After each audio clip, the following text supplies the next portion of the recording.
Hi అండి. Welcome back to our channel Deepyani vlogs. నేను మీ కళ్యాణి. ఎలా ఉన్నారండి? అందరూ బాగున్నారండి? ఈరోజు నేను మీకు చూపించబోయే రెసిపీ క్యాబేజ్ పప్పు అండి.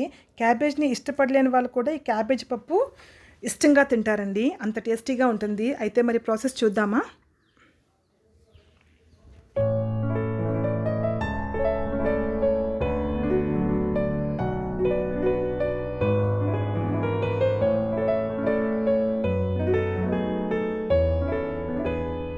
ఇక్కడ నేను 1 కప్ కందిపప్పు తీసుకున్నానండి. తీసుకొని కుక్కర్లోని వాటర్ వేసి నీట్గా వాష్ చేసుకుంటున్నాను.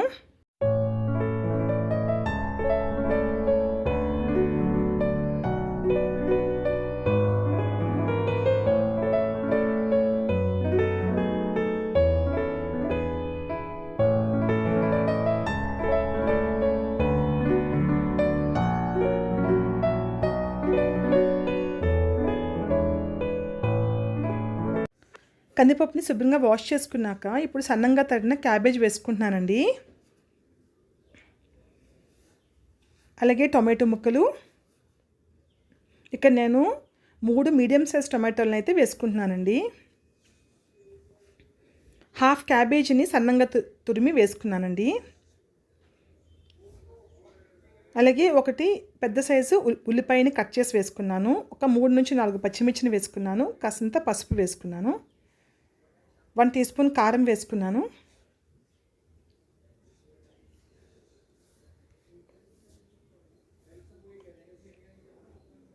అలాగే చిన్నది చింతపండు వేస్తున్నాను. చూసారు కదా అంత వేసుకున్నాను. చాలా కొంచెం చింతపండు వేసుకొని ఇప్పుడు వాటరు అవన్నీ ములిగేదాకా వేసుకుంటున్నానండి.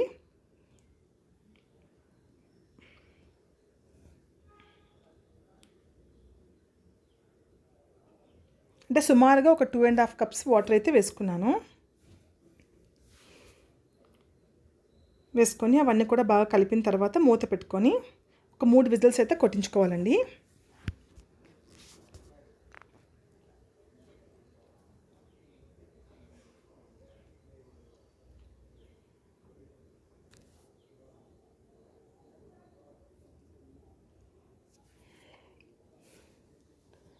మూడు విజిల్స్ అయిన తర్వాత కుక్కర్ కొంచెం చల్లగా అయిన తర్వాత ఇప్పుడు నేను మూత తీసి చూసుకుంటున్నాను. పప్పు అయితే ఉడికిందండి. ఇప్పుడు గరిటెతోని బాగా దాన్ని ఇలాగ మెదుపుకోవాలి. మీ దగ్గర మెదుపుకునేది ఉంటుంది కదా, పప్పు మెదుపుకునేది, అది ఉన్నా కూడా చేసుకోవచ్చు. నేను మాత్రం గరిటెతో దాన్ని బాగా మెదుపుతున్నాను. ఇక్కడ ముఖ్యంగా ఒక విషయం ఏంటంటే పప్పు అనేది బాగా ఉడికిపోకూడదండి. అంటే పేస్ట్ లాగా చేసేస్తే ఆ టేస్ట్ పోతుంది.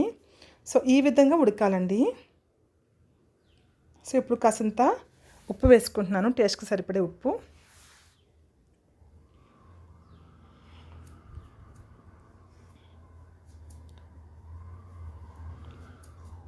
వేసుకొని పప్పు అంతా కూడా బాగా మెదుపుకుంటున్నాను. ఇప్పుడు పోపు కోసము స్టవ్ ఆన్ చేసుకున్నానండి. స్టవ్ ఆన్ చేసుకుని ప్యాన్ పెట్టుకున్నాను. ముందుగా ఆయిల్ వేసుకున్నాను. ఆయిల్ హీట్ అయిన తర్వాత ఆవాలు వేసుకున్నానండి.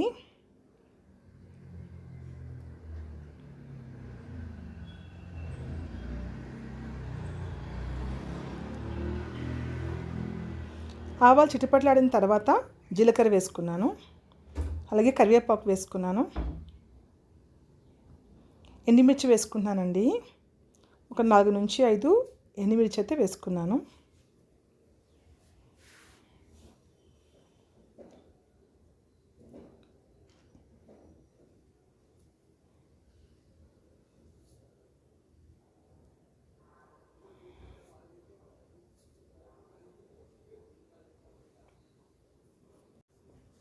ఒక మీడియం సైజ్ వెల్లుల్లి శుభ్రంగా దంచి వేసుకున్నానండి. ఈ వెల్లుల్లి చాలామంది కట్ చేసి వేస్తారు కదా, కట్ చేయకుండా ఇలా మనం దంచి వేసుకుంటే ఆ ఫ్లేవర్ చాలా బాగుంటుంది. మీరు కూడా ఒకసారి ట్రై చేయండి. కాస్తంత ఇంగు వేసుకున్నానండి. ఇప్పుడు ఇంగు అనేది కూడా పప్పుకి టేస్ట్ ఎన్హాన్స్ చేస్తుంది, కానీ మరీ ఎక్కువగా వేసుకోకూడదండి. కొంచెం మాత్రమే ఇంగు వేసుకొని ఈ పోపు అంతా కూడా బాగా ఫ్రై అవ్వాలి. ఈ పోపు మీదే పప్పు టేస్ట్ అనేది ఆధారపడి ఉంటుంది. సో పోపు అనేది బాగా ఫ్రై అవ్వాలండి, అలాగనే మాడిపోకూడదు. చూసారు కదా, పోపు బాగా వేగింది కదా. ఇప్పుడు మనం ముందుగా ఉడికించి ఉంచుకున్న క్యాబేజ్ పప్పుని ఇందులో వేసుకుందామండి.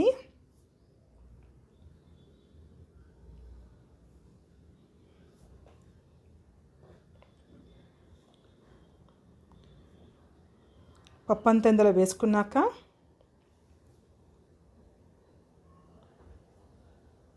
దీన్ని బాగా కలుపుకుంటూ మీడియం ఫ్లేమ్ మీద ఉడికించుకోవాలండి.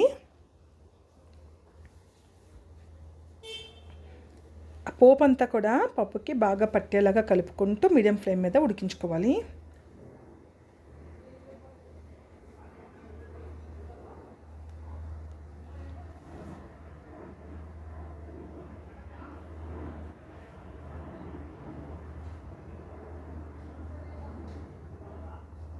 ఇప్పుడు కాసిన వాటర్ అయితే వేసుకున్నాను.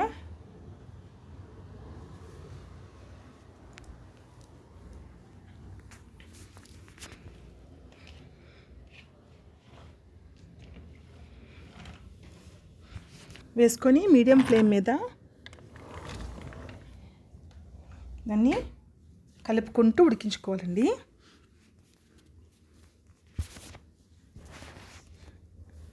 కాసేపు దాని మీద మూత పెట్టుకుంటున్నాను, 1 నిమిషం పాటు.